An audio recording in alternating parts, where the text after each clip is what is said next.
네, 아침 신문 일면 살펴보도록 하겠습니다. 먼저 국민일보입니다. 미국 정부와 유엔이 해외에서 일하고 있는 북한 근로자들의 임금을 자국으로 송금하는 것을 차단하고 있다는 기사입니다. 국내 연구기관이 추정한 북한 해외 근로자는 5만여 명으로요. 연간 최대 23억 달러, 2조 5천억 원이 자국으로 송금되는 것으로 추정이 되고 있는데 다양한 제재로 김정은 정권의 돈줄이 말라가는 상황에서 북한 해외 근로자의 임금까지 원천 봉쇄하겠다는 겁니다. 이뿐만 아니라 국제노동기구 ILO를 통해서 북한 근로자가 파견된 나라의 정부가 임금 착취나 열악한 노동 조건에 대해 감시와 처벌을 엄격하게 살피는 방안도 추진 중이라고 덧붙였습니다. 네, 다음은 동아일보입니다. 전체 고용의 88%를 담당하고 있는 중소기업에서 해마다 8만 개가량의 일자리가 주인을 찾지 못하고 있다는 기사를 싣고 있습니다.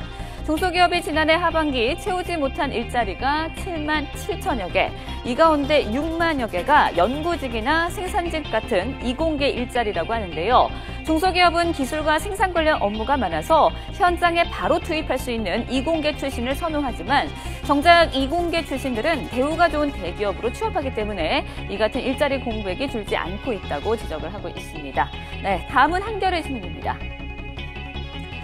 지난 1일 노동절 때 경찰이 집회와 시위에 참가한 참가자들을 향해 물대포를 쐈는데요. 최근 6년 동안 가장 많은 양이었다고 합니다. 네, 자세한 내용을 좀 살펴보시면요.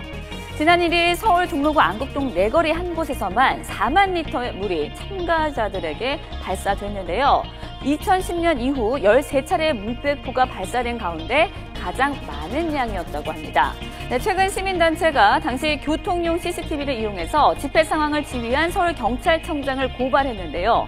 경찰의 집회 시위 진압과 배상 방법에 대한 부정적인 시각이 끊이지 않는 모습입니다. 끝으로 매일경제 살펴보겠습니다. 외국 기업 유치에 적극 나서고 있는 인도 정부의 전략을 소개한 기사를 싣고 있습니다. 자세히 보시죠. 인도 정부가 메이크 인 인디아, 그러니까 즉 인도에서 만들자라는 슬로건을 내걸고 제조업 육성 프로젝트를 추진 중인데요. 모델이 되고 있는 도시가 최근 7년 사이 105개 기업을 유치했다고 전하고 있습니다. 외국 기업들이 이처럼 인도를 찾는 이유는요. 영어가 가능한 병원과 국제학교, 레저 시설이 잘 마련돼 있고 무엇보다 투자에 필요한 승인 절차가 매우 간단하기 때문이라고 합니다. 이처럼 활발한 외자 유치에 나서고 있는 인도는 우리 기업들에게도 관심이 가는 곳일 텐데요. 이런 가운데 오는 18일 모디 인도 총리가 이틀 일정으로 방한할 예정이라고 합니다. 지금까지 아침신문 일면 살펴봤습니다.